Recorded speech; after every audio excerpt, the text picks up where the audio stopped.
یہ کتنی حیرت کی بات ہے نا کہ فرض کریں کسی بڑے ادارے کی سب سے بہترین سیکیورٹی ٹیم اچانک اپنی بندوقیں پھینک دیں اور کھیتی باڑی شروع کر دیں۔ ہاں بالکل، مطلب بظاہر تو یہ بالکل ناممکن لگتا ہے، لیکن آج ہم جن تاریخی حقائق کو کھنگال رہے ہیں نا، ان میں بالکل ایسا ہی ہوا تھا۔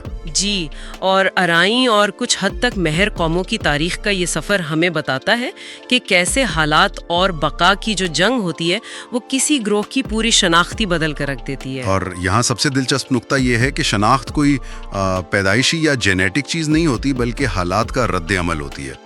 اب دیکھیں، اگر ہم 712 عیسوی کے سندھ پر نظر ڈالیں نا، تو محمد بن قاسم کے ساتھ کوئی 6000 عرب فوجی آئے۔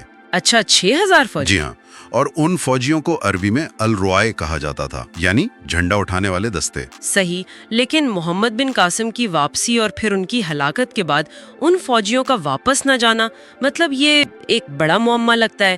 وہ تو ایک فاتح لشکر کا حصہ تھے نا، پھر انہوں نے تلواریں چھوڑ کر حل کیوں پکڑ لیا؟ دیکھیں، اصل میں ہوا یہ تھا کہ دمشق میں خلافت تبدیل ہو گئی تھی، اور نئے خلیفہ کی جو پالیسیاں تھیں وہ پرانے لوگوں کے حق میں بالکل نہیں تھیں۔ اوہ، تو یعنی ان کے لیے واپسی کا راستہ بند ہو گیا تھا؟ بالکل بند ہو گیا تھا۔ ان فوجیوں کو صاف پیغام مل گیا تھا کہ اگر وہ شام واپس گئے تو ان کے لیے موت یا قید کے سوا کچھ نہیں ہے۔ تو مطلب ان کے پاس کوئی متبادل ہی نہیں بچا تھا۔ تو اس اجنبی زمین پر زندہ رہنے کے لیے انہیں اپنی فوجی انا کو مارنا پڑا اور زراعت اپنانی پڑی۔ جی بالکل، بقا کے لیے انہوں نے ایک نیا روپ دھار لیا، اور پھر وقت گزرنے کے ساتھ یہی لفظ الریائی جو تھا وہ مقامی زبانوں میں ڈھل کر ارائیں بن گیا۔ کیا بات ہے! لیکن اس کہانی میں ایسٹ انڈیا کمپنی کے دور کا جو موڑ ہے وہ بہت عجیب ہے۔ میں پڑھ رہی تھی کہ انگریزوں کے ساتھ تنازعات کی وجہ سے جب انہیں نوکریوں سے نکالا گیا تو انہوں نے شہروں کے کناروں پر سبزیاں اگانا شروع کر دیں۔ ہاں، یہ ایک بہت زبردست سماجی پہلو ہے۔ جب بھی کسی کمیونٹی کو مین سٹریم معیشت اور نوکریوں سے باہر دھکیل دیا جاتا ہے نا، تو وہ حاشیے پر موجود پیشے اپنانے پر مجبور ہو جاتے ہیں۔ جیسے شہر کے مضافات میں زمینوں پر سبزیاں اگانا، رائٹ؟ بالکل، اور انہوں نے اس مجبوری میں اتنی محنت کی کہ وہ مہارت ان کی پہچان بن گئی۔ اب ہوتا کیا ہے کہ معاشرہ تاریخ کے ان معاشی حالات اور استحصال کو بھول جاتا ہے اور صرف ایک سطحی مذاق یاد رکھتا ہے۔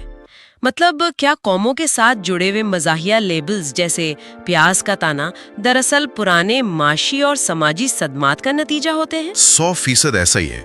لوگ اصل مجبوری بھول کر بس وہ جو ایک وقتی پیشے کی چھاپ ہوتی ہے اسے مذاق بنا لیتے ہیں۔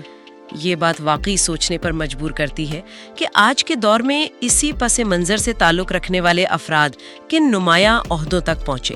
مطلب ضیاء الحق ہوں یا بھٹو خاندان، وسیم اکرم ہوں یا احمد شجاع پاشا، ان سب کی جڑیں اسی تاریخ سے جا ملتی ہیں۔ جی، اور کچھ محققین تو ان کا تعلق ہڑپا کی قدیم آرین نسل سے بھی جوڑتے ہیں۔ اچھا، واقعی؟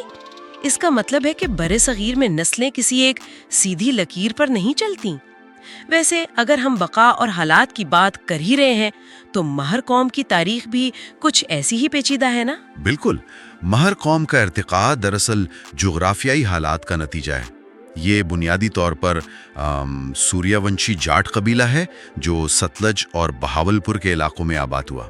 تو ارائیں قوم نے جہاں سیاسی تنہائی کی وجہ سے زراعت اپنائی، وہیں مہر قوم نے اس مخصوص خطے میں مویشی پالنے اور ایک جنگجو قبیلے کی شناخت قائم کی۔ جی، کیونکہ دریا کے کناروں کی جو سخت اور غیر یقینی زندگی تھی نا، اس نے انہیں اپنے دفاع کے لیے قدرے جھگڑالو اور مضبوط بنا دیا۔ یعنی ایک طرف سیاسی مجبوری نے ایک فوجی لشکر کو کسان بنا دیا اور دوسری طرف جغرافیائی سختیوں نے ایک قبیلے کو مویشی پالنے والا جنگجو بنا دیا۔ یہ دونوں مثالیں بتاتی ہیں کہ خطے میں نسلیں اور روایات کس طرح ایک دوسرے میں گھل مل گئی ہیں۔ بالکل صحیح سمجھیں آپ۔ تاریخ کا اصل سبق یہی ہے کہ قومیں آسمان سے نہیں اترتی، بلکہ صدیوں کے معاشی اور سیاسی فیصلوں کی بھٹی میں پک کر تیار ہوتی ہیں، اور ان کی روایات وقت کی ضرورتوں کے تحت بنتی اور بدلتی رہتی ہیں۔